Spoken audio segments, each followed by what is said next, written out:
Harvey Weinstein, appearing in court on Tuesday morning in Manhattan, pleaded not guilty to the sexual assault charges lodged against him last month. It was Mr. Weinstein's first time back in court since his May 25 arrest on charges that he sexually assaulted 2 women in New York. Last week, a grand jury indicted Mr. Weinstein, 66, on those same charges, 1 count each of first-degree rape and third-degree rape and 1 count of first-degree criminal sexual act. He was arraigned on Tuesday morning before Justice James M. Burke in State Supreme Court. Mr. Weinstein's not guilty plea had been expected.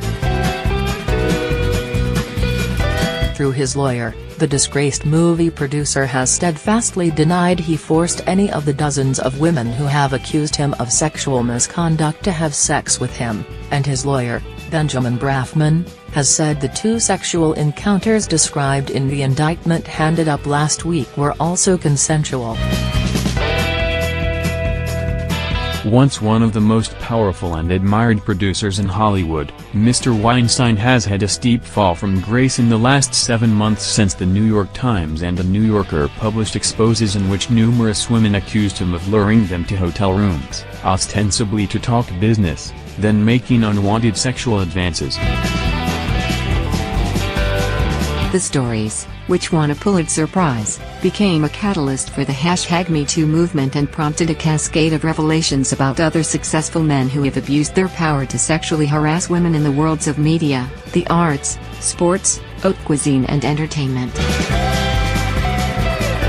More than 80 women, including actresses like Ashley Judd and Rose McGowan, have come forward with similar stories about Mr. Weinstein.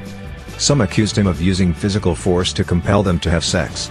Others said he tried to barter parts in movies for sex, or threatened to ruin their careers if they did not comply. The accounts, however, had not led to a criminal prosecution, despite investigations by the authorities in London, Los Angeles, and New York.